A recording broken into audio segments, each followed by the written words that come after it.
नमस्कार देवी और सज्जनों, welcome to my YouTube channel mathematics by A K Samrat. तो गाइस, आज मैं हाइट एंड डिस्टेंस कराने वाला हूँ, जो इस बार पूछा भी है टीचर में।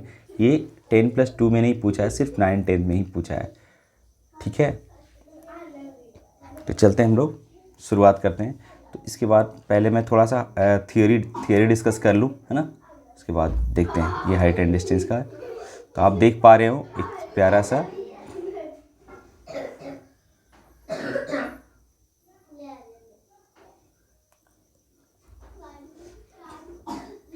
प्यारा सा चिड़िया यहाँ पे दिख रहा होगा, राइट। तो ये जो प्यारा सा चिड़िया दिख रहा है, इसको बोलते हैं ऑब्जेक्ट। इसके रिस्पेक्ट में ये जेंटल भाई साहब को देख रहे हैं ना, ये टाई बेल्ट लगा कर जो देख रहा है, ऑब्जर्व कर रहा है, इसको बोलते हैं ऑब्जर्वर। ओके, ऑब्जर्वर ये पर्यवेक्षक इसको बोलते हैं, है ना। तो ये ऑब्जर्वर इस चिड़िया को देख रहा है, बेचारी बहुत शांत बैठी हुई है इस पेड़ पे। किसी ने मारा होगा तो ये आके अपना घर में बैठा हुआ है। तो ये जो ऑब्जर्व कर रहा है भाई साहब, ये जेंटलमैन ऑब्जर्व क्या कर रहा है कि अगर ये ऑब्जर्व कर रहा है इसको, तो इसका मतलब ये ऑब्जेक्ट कहलाए। अगर ये चिड़िया ऑब्जर्व करेगा इसको, तो ये ऑब्जर्वर हो जाएगा, ये ऑब्जेक्ट हो जाएगा। ये बात समझना होगा, ठीक है। तो फिलहाल मैं ये भाई साहब को ऑब्जर्वर मान लिया और ये ऑब्जेक्ट मान लिया। तो अब ये होता है, इसको बोलते हैं, ये जो लाइन है, ठीक है, इसको बोलते हैं line of site. Line of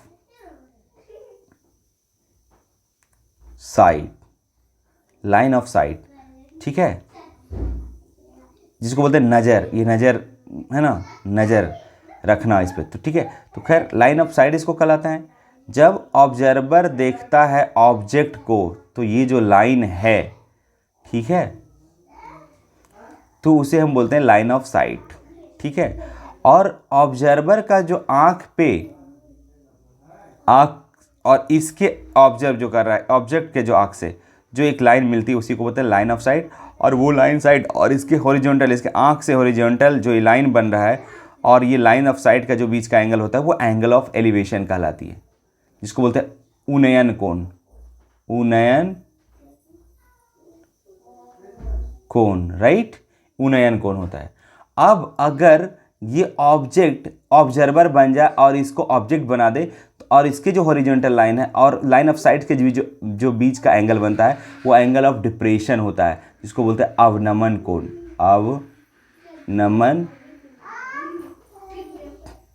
कोण, ठीक है। ये अवनमन कोण होती है। बात समझ में आ गई। तो अब देखिएगा कि ये हॉरिजॉन्टल लाइन है और ये भी हॉरिजॉन्टल लाइन है, राइट। तो ये जो हॉरिजॉन्टल मतलब क्षैतिज रेखाएं हैं। अब क्षैतिज रेखाएं हैं तो ऑब्वियसली कि ये दोनों, ये वाली और ये वाली पैरेलल होंगे। तो जब ये पैरेलल होंगे तो अल्टरनेट एंगल ये वाली और ये वाली सेम होंगे, यानी एंगल ऑफ डिप्रेशन और एंगल ऑफ एलिवेशन दोनों सेम होते हैं। तो ज़्यादा लफड़ा ही नहीं समझिए, तो ठीक है। तो इस पर हम चलते हैं, सवाल करते हैं। जो सवाल पूछे गए हैं उस पर हम सवाल करते हैं, राइट। तो देखते हैं आगे। तो आपको समझ में आ गया कि ये जो एंगल होता है एंगल ऑफ एलिवेशन, इसको उन्नयन कोण बोलते हैं। और एंगल ऑफ डिप्रेशन, ये जो होता है अवनमन कोण होता है, ये लाइन ऑफ साइट कहलाता है। लाइन ऑफ साइट और ये हॉरिजॉन्टल लाइन से जो बीच का एंगल बनता है, वही एंगल ऑफ एलिवेशन बोलते हैं। और ये हॉरिजॉन्टल लाइन ऑब्जेक्ट्स के और लाइन ऑफ साइट के थ्रू जो एंगल बनता है, वो एंगल ऑफ डिप्रेशन कहलाती है। और angle of depression equal to angle of elevation होती है, ठीक है। यानी ये वाली एंगल और ये वाली एंगल सेम होगी, ठीक है। इस बात को आपको मानना पड़ेगा। बिकॉज क्योंकि आप देख पाएंगे,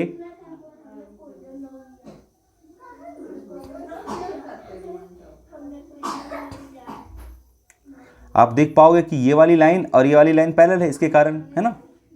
ये अल्टरनेट एंगल से ये दोनों सेम हो जाती है। तो चलते हैं आगे।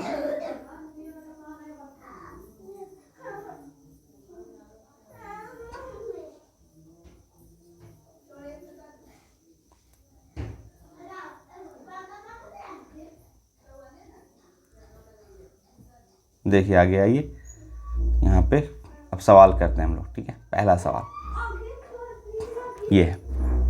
तो आपने एंगल ऑफ एलिवेशन समझ में आ गया, और एंगल ऑफ, है ना, डिप्रेशन।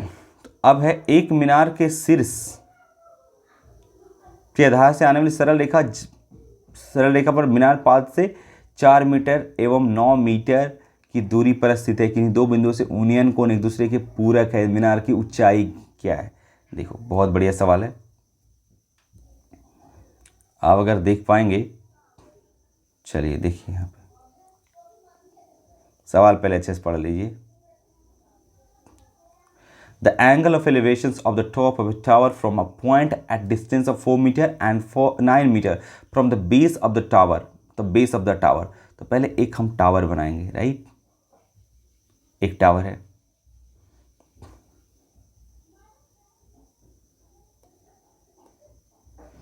टावर है और टावर देखो क्या बोलता है, एक मीनार मतलब टावर के शीर्ष के मीनार के आधार से सरल रेखा पर मीनार, इंग्लिश में पढ़ता हूँ थोड़ा, हिंदी में बड़ा कन्फ्यूजन है। The angle of elevation of the top of a tower from the point at a distance 4 metre and 9 metre.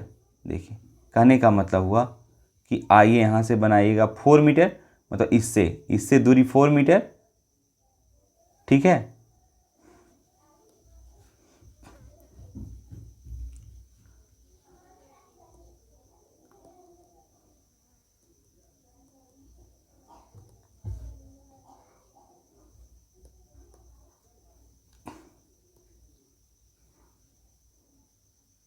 देखिए अगर देखता हूँ तो ये यहाँ पे मान लो एक लाइन है, आधार से दूरी, और यहाँ बोला गया 4 मीटर और यहीं से फिर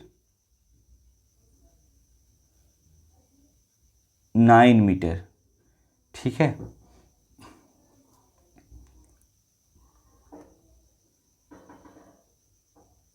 मान लो कि आधार से, मान लो कि ए बी एक टावर है, राइट, और यहाँ से यहाँ तक 4, मान लो कि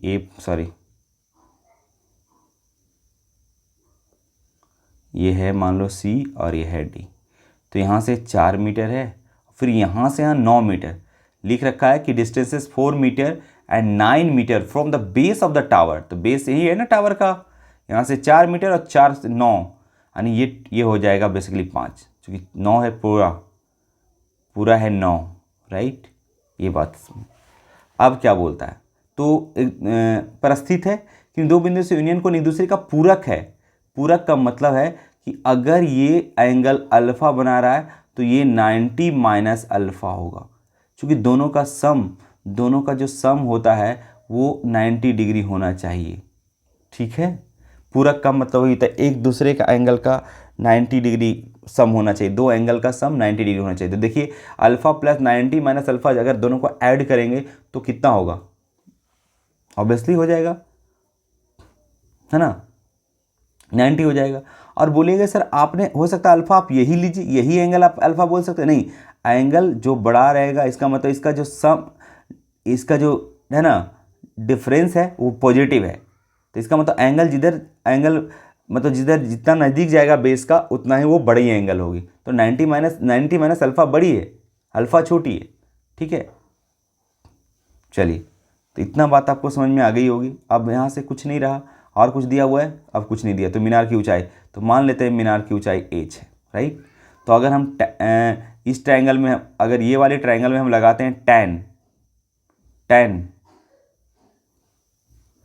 90 माइनस अल्फ़ा, तो ये हो जाता है h अपॉन कितनी 4, और ये हो जाएगा आपका कॉट अल्फ़ा, चूँकि tan 90 minus alpha cot alpha हो जाता है, और h बटे कितनी हो जाएगी 4, राइट। अब देखिए तो यहाँ पे इतना हो गया।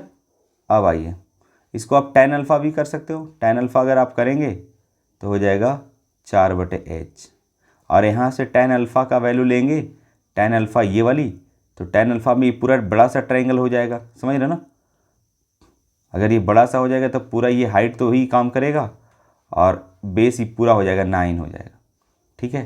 तो tan अल्फ़ा बराबर यहाँ पे आप देखोगे तो 4/h है और यहाँ h/9 है। इसका मतलब दोनों तो tan अल्फ़ा ही है, तो दोनों को बराबर कर देंगे, यानी 4/h और बराबर h/9। तो अगर आप देख पाओगे तो h इंटू एच स्क्वायर हो जाएगा और 9 चक 36 हो जाएगा। तो आप h बराबर यहाँ से आप निकाल पाओगे √36 हो जाएगा। 36 का वर्गमूल प्लस माइनस 6 नहीं लिखना है, सिर्फ 6 लिखना है, क्योंकि ये डिस्टेंस यहाँ मेजर हो रहा है तो प्लस 6 लेना है। ठीक है, तो इसका मतलब है कि इसका जो हाइट हो जाएगा वो 6 मीटर हो जाएगा। 6 मीटर पहले आंसर। बात समझ में आ गई? अगला सवाल चलते हैं। देखिए,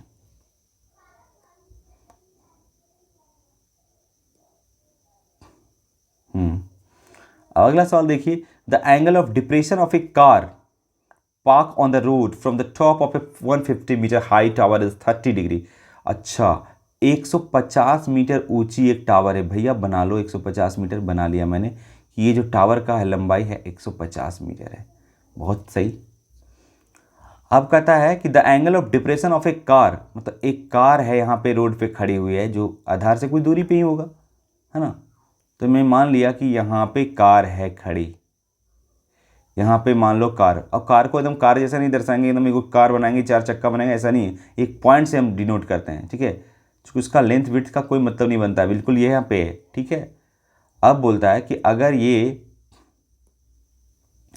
अगर कार यहाँ पे है तो इसका जो एंगल ऑफ डिप्रेशन बनता है, अरे भैया एंगल ऑफ एक ऊंची मीनार के सिर से कार मान लो खड़ा है यहाँ पे, तो इसका जो एंगल बन रहा है, एंगल ऑफ डिप्रेशन यहाँ से अगर देख पा रहा है तो एंगल ऑफ डिप्रेशन ये होती है। और आपको पता है कि एंगल ऑफ डिप्रेशन और एंगल ऑफ एलिवेशन सेम है, तो हमको कोई मतलब ही नहीं बन जाता ज़्यादा विशेष दिमाग लगाने का। तो ये सिर्फ 30 डिग्री है ना, यहाँ पे दे रखा है कि 30 डिग्री है। तो मीनार से कार की दूरी, यानी ये वाली दूरी पूछी जा रही है, ये वाली दूरी। तो मान लेते हैं x और लगा देते हैं tan 30 डिग्री। अगर लगाता हूँ तो बहुत सिंपल, 150, चूँकि आधार बेस, क्या होता है, परपेंडिकुलर बाई बेस यानी x, और tan 30 का वैल्यू होता है √3, 1/√3, और 150 और बटे x। अगर x की वैल्यू निकालोगे तो ये हो जाएगा 150 √3 बनकर तैयार, यानी ये आपका आंसर हो जाएगा। ठीक है, और यही मैंने माना था, x तो ही माना था, x माना था कि ये आधार से दूरी ये है कार तक, तो 150 ये आ गई। चलते हैं नेक्स्ट क्वेश्चन। ये पूछा गया सवाल है, बाकी एक्सपेक्टेड सवाल भी इसमें होंगे।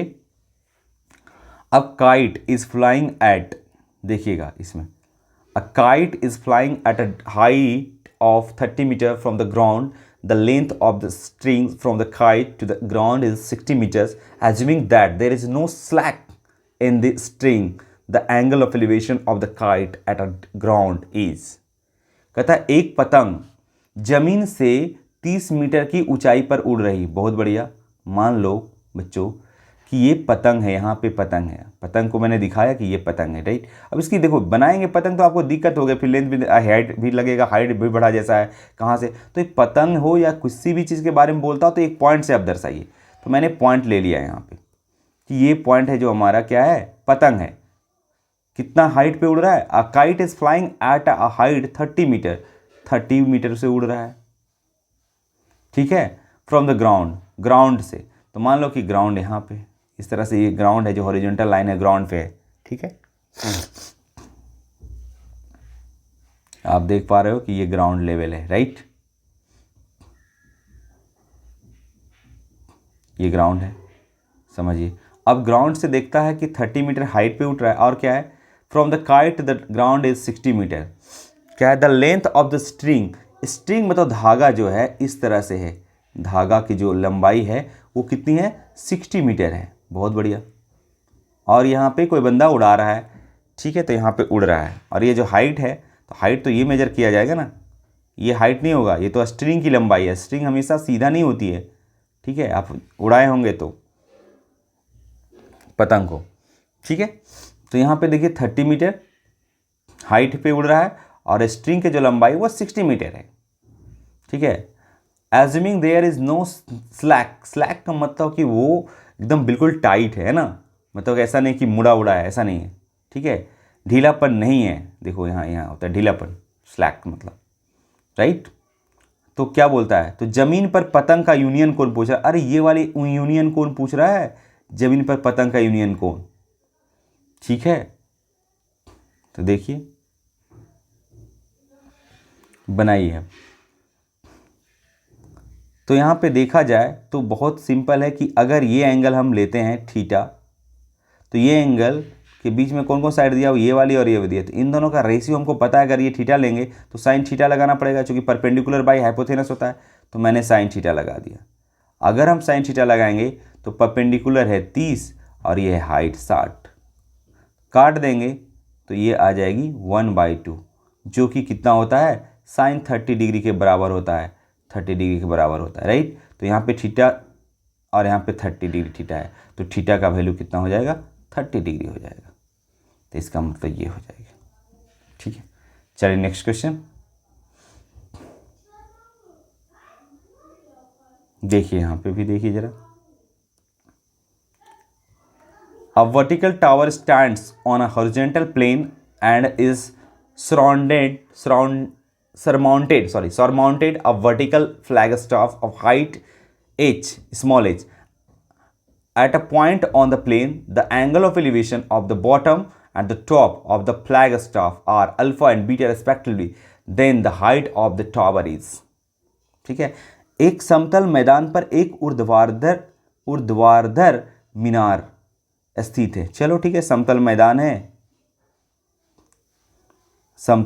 है, ये देख लो, और ऊर्ध्वाधर मतलब वर्टिकल खड़ा है एक टावर, राइट। बहुत बढ़िया बात।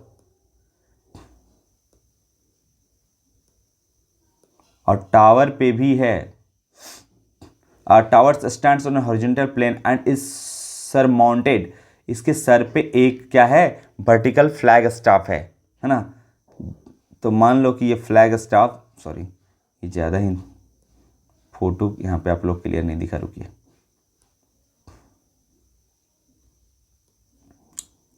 इस तरह से बनाता हूँ ताकि आपको, हाँ ठीक है, और एक दूसरी कलर से मैं बनाता हूँ।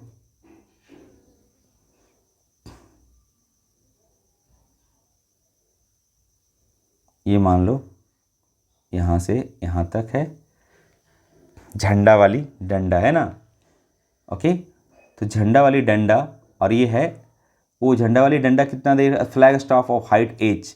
अच्छा, फ्लैग स्टाफ का जो दिया हुआ है वो हाइट दिया हुआ है h। और ये जो ग्रीन वाला देख रहे हो ना, ये ग्रीन वाली ये है क्या, टावर है। तो टावर की हाइट हमने मान लिया कि चलो भैया, सॉरी हमने मान लिया कैपिटल H, ओके। अब ज़मीन पे ही खड़ा है, ज़मीन मान लो कि इस तरह से है।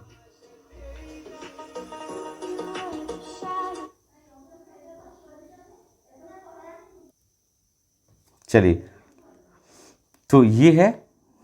अब यहाँ पे हम लोग क्या करते हैं, मैदान पर स्थित किसी बिंदु से झंडे, अब मैदान पे कोई बिंदु मान लिए यहाँ पे बिंदु है, और झंडे के आधार, झंडा का आधार तो ये है, तो झंडा का आधार से जो कोण बनता है, और एवं शिखर से मतलब ये जो इसका शिखर ये है, तो इससे जो कोण बनता है वो अल्फ़ा और बीटा बनता है, ओके।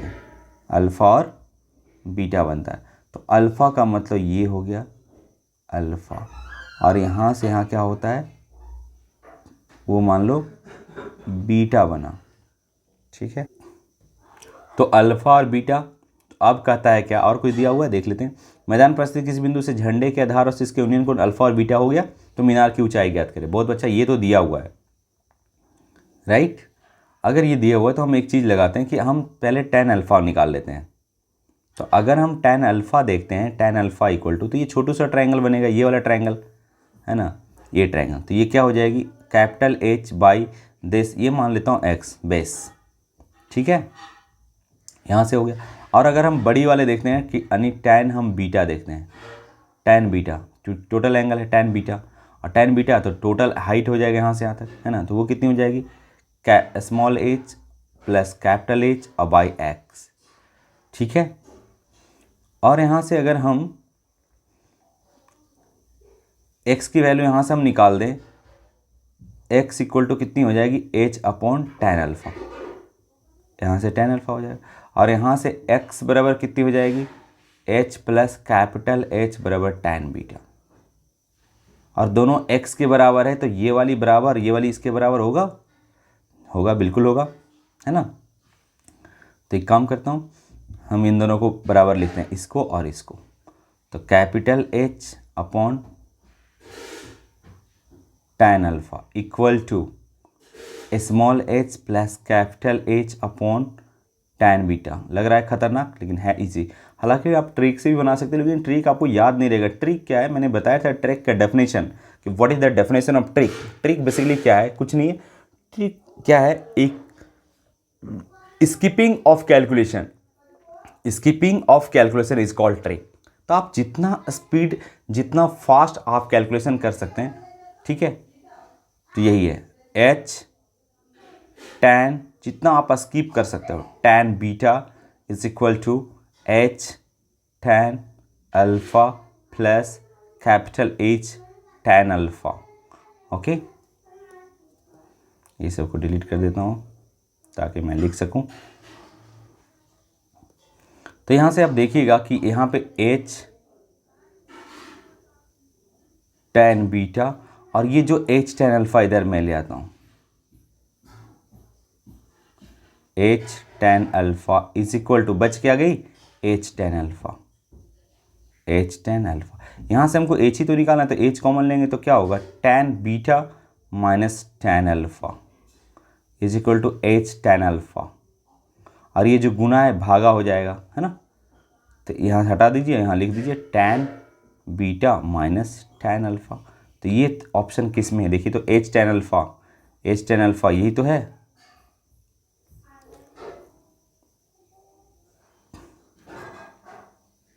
ये देखिए C, यही तो है h tan alpha tan beta minus, है ना, यही तो आया। चलिए ठीक है, नेक्स्ट क्वेश्चन। क्योंकि बहुत लंबा वीडियो नहीं करना चाहता हूँ, आराम से, है ना। अब आइए ये सवाल को आप देखिए। अ गर्ल ऑफ हाइट, अच्छा गर्ल्स की भी हाइट, गर्ल का भी हाइट दे रखा है, girl, a girl of height 90 centimetre walking away from the base of the lamp post. अरे भैया एक लैम्प पोस्ट है, एक लैम्प पोस्ट बना लीजिए आप, मैंने बना लिया लैम्प पोस्ट। और लड़की वॉकिंग करते हुए जाती है और लड़की का भी हाइट दिया हुआ है, कुछ कितना दिया हुआ है देखिए, ये दिया हुआ है 90 सेंटीमीटर। अगर 90 सेंटीमीटर दिया है तो आप इसको प्लीज़ बदल लें मीटर में, क्योंकि सारा मीटर में है, तो 0.9 मीटर हो जाएगा। ये लड़की की हाइट, ये मान लो लड़की है, गर्ल है, राइट, जिसकी 0.9 मीटर दे रखा है, ठीक है। आप क्या दे रखा है, एक लैम्प पोस्ट से 1.2 मीटर प्रति सेकंड की गति से चलती है। अरे भाई ये लड़की यहाँ से चलना शुरू की, कहाँ से, lamp post, this is lamp post, ये जो देख रहे हो ना ये वाली लैम्प पोस्ट है। और लैम्प पोस्ट से चलती है लड़की, यहाँ से ऐसे दौड़ी दौड़ी दौड़ी दौड़ी 1.2 मीटर प्रति सेकंड के हिसाब से चलती है। तो 4 सेकंड में कितना चलेगी, तो 12 चौक 48, यानी ये 4.8 मीटर। और किसी को लगा होगा सर ये कैसे, क्योंकि 1 सेकंड में चलती है 1.2, तो 4 सेकंड में कितना चलेगी, ऑब्वियसली गुना हो जाएगी, है ना। या तो आप फॉर्मूला से भी निकाल सकते हो। तो 4.8 हो गई ये वाली हाइट डिस्टेंस। ओके, अब कहता है कि 4 सेकंड के पश्चात लड़की की छाया की लंबाई क्या होगी। तो फिलहाल आपको ये देख रहे हो कि ये लड़की की छाया बताता है कि 4 सेकंड के बाद, तो 4 सेकंड के बाद लड़की यहाँ पहुँची है, 4 सेकंड के बाद लड़की यहाँ पहुँची, तो छाया देखिए यहाँ पे मान लो कि इधर से, है ना, टावर की छाया तो इधर ही बनेगा, है ना, छाया इधर बनेगा। आप कहता है एक a girl of height 90 centimetre is walking away from the base of the lamp post at a speed of इतना, if the lamp is 3.6 metre above the ground, then the length of the shadow of the girl after 4 second. ठीक है, तो चलते हैं यहाँ से। मान ली सूर्य भगवान का प्रकाश इस पर पड़ेगा, या टावर से, ये टावर है ना, ये क्या है, लैम्प पोस्ट है, लैम्प है, लैम्प पोस्ट है, इसको यहाँ पे मान ली कि, है ना, तो छाया तो इधर ही बनेगा, छाया तो इधर ही बनेगा। तो मान लो कि इतना दूरी, छाया की लंबाई x है, मान लिया, ठीक है। तो ज़रा देखिए, अब ये हम मान लेते हैं, और भूमि से 3.6 मीटर ऊंचाई पर है। अच्छा 3.6 है, यानी ये जो हाइट है वो है 3.6, लैंप जो है भूमि से 3.6 मीटर की ऊंचाई पे है। ठीक है, अच्छी बात है। तो ये 0 पॉइंट कितना हो गई, 9 होगी। तो 0.9 अगर घटा देंगे इसमें तो ये वाली हाइट हो जाएगी ना। ठीक है, और ये वाली एंगल और ये वाली एंगल सेम होगी। अगर ये थीटा कहते हैं तो ये भी थीटा होगा। इस बात को आपको समझना पड़ेगा, है ना। तो अब ये 90 है, ये भी 90, तो ये ट्रायंगल और ये ट्रायंगल सिमिलर हो जाएगा। ठीक है, तो ये कितनी हो जाएगी बताओ। ये हो जाएगा 3.6 में से आप घटा दीजिए ना, 16 में हो गया 7, 2.7 हो जाएगा। ये 2.7 होगा। अगर ये 2.7 होगा तो ये वाली ट्रायंगल और ये वाली ट्रायंगल सिमिलर हो जाएगा। तो इसका साइड का रेशियो क्या होगा, करस्पॉन्डिंग रेशियो क्या होगा, साइड का करस्पॉन्डिंग साइड का रेशियो क्या होगा, इक्वल होगा। तो देखिए ये वाला 2.7 तो ये वाली 0.9, तो लीजिए 0.9 इसमें लीजिए और इसमें 2.7 लीजिए। कैसे लीजिए, उसका लीजिएगा। पहले मैंने इसका लिया तो उसका लेंगे, फिर इसका ये वाली और ये वाली दूरी सेम हो रेशियो होगा। तो इसका x तो इसका 4.8 और यहाँ से x की वैल्यू निकाल दीजिए। बस हमको छाया की लंबाई तो है, कैलकुलेट कर दीजिए। तो ये हो जाएगा 2.7 x इज इक्वल टू 0.9 गुने 4.8। ठीक है, तो यहाँ कर देता हूँ x बराबर कितनी हो जाएगी, x बराबर कितनी हो जाएगी 0.9 गुणे 4.8। ठीक है, और बाई 2.7, राइट। तो यहाँ पे देख पाओगे इसको, ये से ये हटा दो, एक पॉइंट की ये भी बात है, एक है ना, यहाँ ऐसे भी हटा सकते थे, ऐसे भी ऐसा हटा सकते थे, इसे हटा 9 तिया 27 3 और 16 तिया 48 यानी 1.6 होगा इसका। ठीक है, हो गया। अब चलिए, अब एक्सपेक्टेड क्वेश्चन है। जितने भी सवाल पूछे गए थे, ये बहुत मेजर टॉपिक है। आपको 5 सवाल पूछे गए हैं सिर्फ 9-10 के लिए। तो प्लीज़ आप इस चैप्टर को हल्के में ना लें, राइट। अब आइए, A man 6 feet tall cast a shadow 4 feet long at the same time when the flagpole cast a shadow 50 feet long. The height of the flagpole is. कहता है जब एक ध्वज स्तंभ की छाया 50 फीट लंबी है। जब एक ध्वज, मान लो कि एक ध्वज है, ठीक, 50 फीट है लंबी हो, तो उसी समय 6 फीट लंबे सेम टाइम। तो कहता है कि इसका जो है ना, इसका छाया की लंबाई क्या होगा, कब, जब 6 फीट लंबे व्यक्ति, 6 फीट लंबे व्यक्ति, ये मान लो 6 फीट लंबे व्यक्ति की छाया 4 फीट लंबी है। 6 फीट लंबा आदमी का छाया कितना है, 4 फीट, 4 फीट है। ठीक है, तो सेम टाइम इसका क्या होगा, तो ये दोनों ट्रायंगल क्या होगा, ठीक है, दोनों ट्रायंगल सिमिलर होगा। तो ये x मान लेते हैं, ठीक है। तो इसका 50 बटे इसका, ये इसका है ना परपेंडिकुलर, इसके साथ दोनों सिमिलर का है, तो सिमिलर का प्रॉपर्टी लगा देंगे। सिमिलर का प्रॉपर्टी ये होती है कि हम सिमिलर का प्रॉपर्टी क्या होता है कि सिमिलर का प्रॉपर्टी होता है इसके करस्पॉन्डिंग साइड का रेशियो इक्वल होगा। तो ये मान लो ये 50 है तो 50, और इसका कितना है, ये 6 है, और इसका ये x है, तो इसकी ये साइड 4 फीट है, 4 के बराबर कर देंगे और गुना कर दीजिए। तो x की वैल्यू कितनी आ जाएगी, आप देखो 50 गुणे 4 बटे 6, काट दीजिए,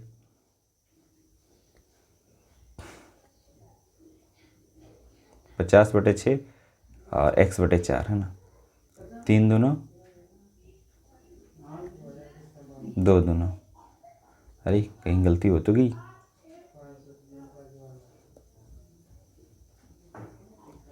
क्या दिया हुआ है, फिर से देखिए ये कहाँ गलती हो गई। कहता है a man 6 feet tall cast a shadow 4 feet long, मतलब एक 6 फीट का आदमी है, मान लो ये 6 फीट का आदमी, और इसका जो शैडो है वो 4 फीट है, ठीक है। At the same time when a flag pole cast a shadow 50 feet long the height of the flag, ओ उल्टा पूछ रहा था कि अगर ये 50 फीट शैडो बनाता है तो इसका मतलब, तो इस आदमी का, इस जो फ्लैग का जो है वो हाइट क्या होगा, तो मान लो x। अब देखो ये दोनों क्या है, सिमिलरिटी का केस लगा लेंगे। तो सिमिलरिटी का केस क्या होता है, करस्पॉन्डिंग साइड सेम होता है। तो ये अगर x है तो ये 6 फीट, यानी x/6 बराबर 50/4। अब गुना कर दीजिए तो 50 × 6/4 हो जाएगा x की वैल्यू। अब काट कर दीजिए, 2 दूना 25, 2 तिया 25 तिया 75 फीट आ जाएगी। 75 फीट आंसर हो जाएगा इसका। चलिए नेक्स्ट, एक्सपेक्टेड क्वेश्चन नेक्स्ट। देखिए, in the length of the shadow of a girl is same as her height, then the angle of elevation of the sun. देखिए कितना बढ़िया सवाल है, बहुत सिंपल सवाल भी है। कहता है if the in the length of the shadow of the girl of a girl, मतलब यदि किसी लड़की की प्रतिछाया उसकी ऊंचाई के बराबर है, तो मान लो ये लड़की है x फीट की, तो इसकी जो छाया भी बनेगी वही x फीट का ही बनेगी। तो बोलता है कि एंगल ऑफ सूरज का यूनियन कोण, मान लो कि ये सूरज का यूनियन कोण लड़की पे पड़ रही थी, ठीक है, और छाया बन रहा था, जितना लंबाई उतना ही छाया बन रहा है। तो आपको पता है कि अगर ये वाली एंगल, ये वाली साइड सेम है, तो आप ये एंगल 45 डिग्री हो जाएगा। कैसे, डायरेक्टली आप कैसे लिख दिए, देखिए अरे बहुत सिंपल है। आप ये मान लो थीटा, तो ये tan थीटा लगा देंगे। तो tan theta perpendicular by base होता है, यानी x/x हो जाएगी, x कट जाएगी। तो tan थीटा इक्वल टू कितनी आ जाएगी, 1 आ जाएगी। तो tan theta equal to tan कितना डिग्री, 45 डिग्री हो जाएगा, 1 है ना। तो थीटा बराबर कितनी आ जाएगी, 45 डिग्री। तो आपका 45 डिग्री हो गया।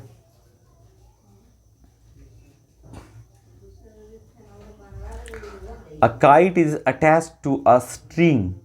A kite is attached to a string. Find the length of the string when the height of the kite is 90 meter and the string makes an angle 30 degree with the ground. देखो एक kite उड़ रहा है,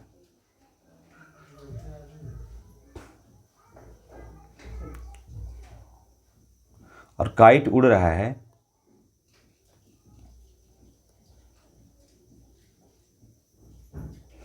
अगर kite उड़ रहा है, देखिएगा यहाँ पे कोई पतंग एक डोरी से जुड़ी है, डोरी की लंबाई मीटर में ज्ञात कीजिए। डोरी की लंबाई ज्ञात ही करना है, ठीक है। ये काइट है, यहाँ पे उड़ रहा है, यहाँ से उड़ा रहा है, ठीक है। जब पतंग की ऊंचाई 90 मीटर है, पतंग की ऊंचाई 90 मीटर है, ये 90 मीटर है ग्राउंड से मीटर, है ना, और डोरी जमीन के साथ 30 डिग्री का एंगल बनाती है। कितना सिंपल है बताइए।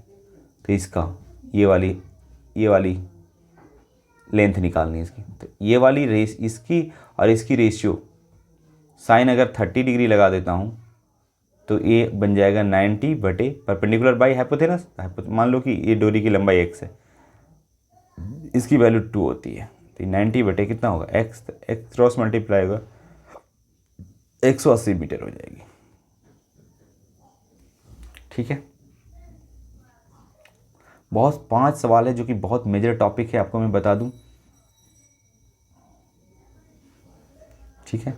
समुद्र तल से 20 मीटर ऊंचाई की स्थित किसी प्रकाश घर के शीर्ष से, मतलब एक मान लो कि ऐसा है, ये प्रकाश घर है यहाँ पे, ठीक है, 20 मीटर की ऊंचाई पर है समुद्र तल से। मान लो कि इधर समुद्र है, उससे क्या मतलब है ना, समुद्र तल से बात करें, किसी प्रकाश घर के शीर्ष जहाज का अवनवन कोण 30 डिग्री। अवनवन कोण या यूनियन कोण सेम होता है, तो मान लो कि यहाँ पे जो इसका शीर्ष से बना है वो 30 डिग्री का बना है, ठीक है, अवनवन कोण बना।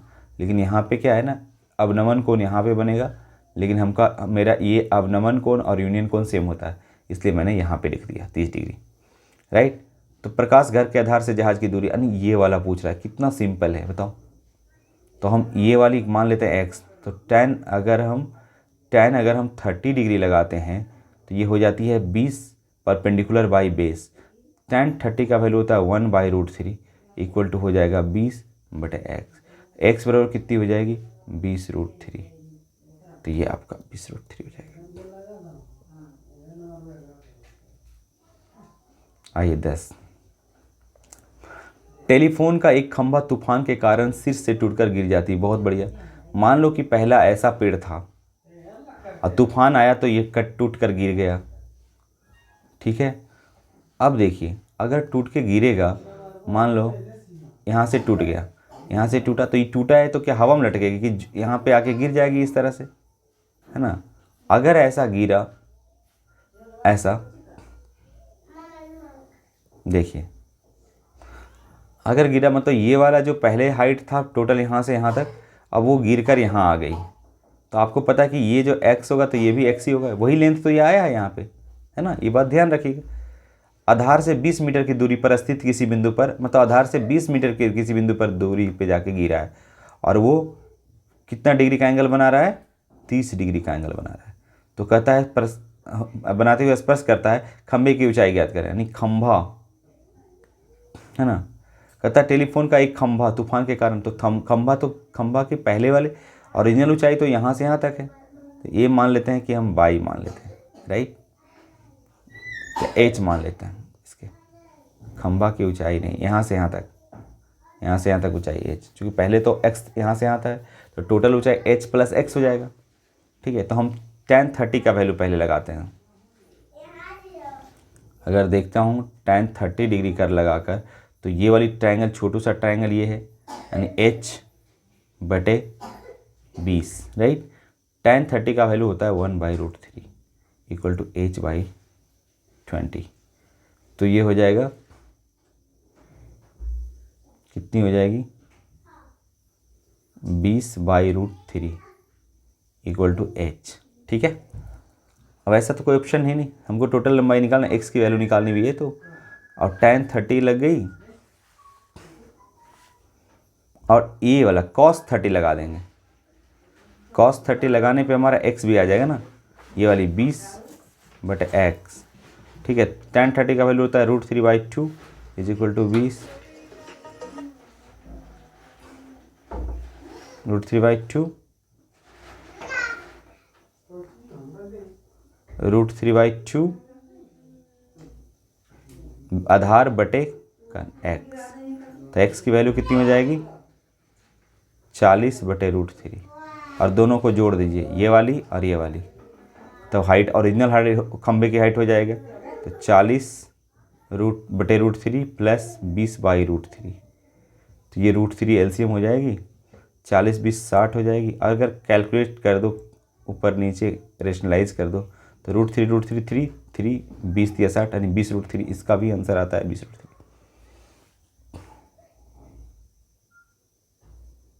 अब देखिए यहाँ पे, if the angle of elevation of the sun change from 30 to 45 degree हो जाती है, then the length of the shadow of pillar decrease by 20 metre, the height of the pillar is. कहता यदि एक सूर्य का यूनियन कोण, मान लो कि यहाँ पे एक है सूर्य है, सन है इस तरह से, ठीक है, इस सन का, यहाँ पे सन है मान लो, इस सन का यूनियन कोण अगर देखा जाए तो 45 डिग्री, क्या होता है, 30 degree to 45 degree. Sun change from the, मतलब कि पहले था 30 डिग्री, अब हो गई 45 डिग्री, मतलब इधर आएगी, जितना ज़्यादा उतना ही सन के नज़दीक, मतलब उसके नज़दीक परपेंडिकुलर होगा 45 डिग्री। ठीक है, तो ऐसा आया। अब ये चेंज हुआ तो बोलता है कि किसी खंभे की छाया की लंबाई 20 मीटर कम हो जाती है, मतलब कि ये 20 मीटर कम जाएगी, ये है 20 मीटर, पहले था मान लो x, छोड़ो x की दूरी को लेते हैं, तो टोटल कितनी हो जाएगी, 20 प्लस x मान लिए पहले था, अब 20 मीटर कम जाएगी तो ये x हो जाएगी। अब अगर ये 45 डिग्री है तो आपको पता है कि ये वाली और ये वाली दूरी सेम होगी, तो ये भी x होगी। ये बात हम समझ में आ गया हम लोग को। ठीक है, अब हम tan 30 लगाते हैं, tan 30 डिग्री अगर लगाते हैं तो हो जाता है परपेंडिकुलर, मतलब x और बेस टोटल हो जाएगी, यानी 20 प्लस x हो जाएगी, और इसका वैल्यू होता है 1/√3 tan 30 का, तो ये हो जाएगा x/20 प्लस x, तो ये हो जाएगा x + 20 is equal to √3x। तो ये हो जाएगा √3x माइनस एक्स बराबर 20, है ना। तो x कॉमन लेंगे तो √3 माइनस 1 हो जाएगा, बराबर हो जाएगा 20। तो x बराबर हो जाएगा 20 अपॉन √3 माइनस 1, और √3 प्लस 1 ऊपर नीचे कर देंगे रेशनलाइज, तो आ जाएगी √3 माइनस 1 और √3 plus a plus b into a minus लगाएंगे तो आई थिंक ये आ जाएगा 20 √3 प्लस 1, और ये नीचे हो जाएगी 2, तो ये हो जाएगी 10, यानी 10 और ये हो जाएगा। ठीक है, आगे नेक्स्ट एंड लास्ट। समतल भूमि, यहां पे देखा जाए the length of the shadow of the vertical tower on the level ground increase by 10 metre when the altitude of the sun change from 45 degree to 30 degree, then the height of the tower is. ठीक है, देखिए height, यह मान ली tower है, ये है, यहां से क्या करता है, चेंज करता है।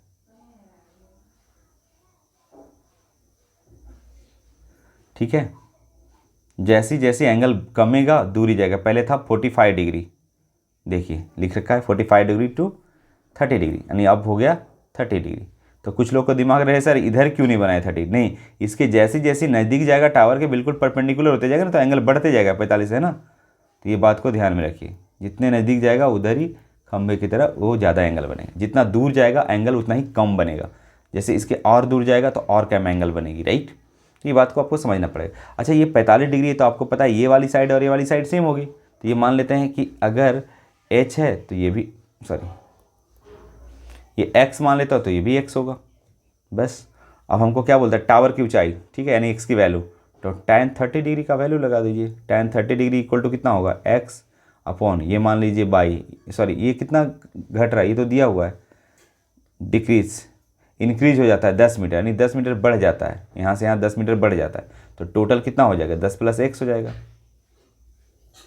ठीक है, tan 30 का वैल्यू होता है 1/√3, तो x अपॉन 10 प्लस एक्स, तो x प्लस हो जाएगा 10 बराबर √3x। तो इसको भी आप कैलकुलेशन करेंगे तो √3x माइनस एक्स बराबर हो जाएगा 10, तो x कॉमन लेंगे, √3 माइनस 1 बराबर 10। ठीक है, x बराबर हो जाएगा 10 अपॉन √3 माइनस 1, तो 10 अपॉन √3 माइनस 1, एक्स की वैल्यू ही हुई है √3 प्लस 1 और √3 प्लस 1। ठीक है, तो आप देखोगे तो ऊपर हो जाएगा 10 √3 प्लस 1, और नीचे हो जाएगा a square a minus b into a plus b, a square 3 का स्क्वायर 3 और 1 का स्क्वायर 2, तो 2 × 5 = 10, यानी 5 इंटू √3 प्लस 1 हो जाएगा, यानी बी ऑप्शन हो जाएगी, ये वाली हो जाएगी, राइट। चलिए, तो वीडियो को ज़्यादा लंबा नहीं करता हूँ। ठीक है, अगर आपको PDF लेना है तो मेरे पर्सनल नंबर पे आप व्हाट्सएप कर देंगे तो आपको PDF भी इसकी मिल जाएगी, और खुद से आप बनाएंगे समझ के। ठीक है, तो मेरा नंबर है, मैं लिखा देता हूँ आप लोग को, 8969380632। जिसको अगर PDF लेना वो मेरे ये नंबर पे है ना, 8969380632 पे वो व्हाट्सएप कर दें। प्लीज़ कॉल नहीं कीजिएगा, ठीक है, सिर्फ व्हाट्सएप कीजिएगा आपको जो भी दिक्कत है, और लिख दीजिएगा हाइट एंड डिस्टेंस, चैप्टर का नाम लिख दीजिएगा, आपको PDF मिल जाएगी, राइट। चलिए ठीक है, बाय बाय।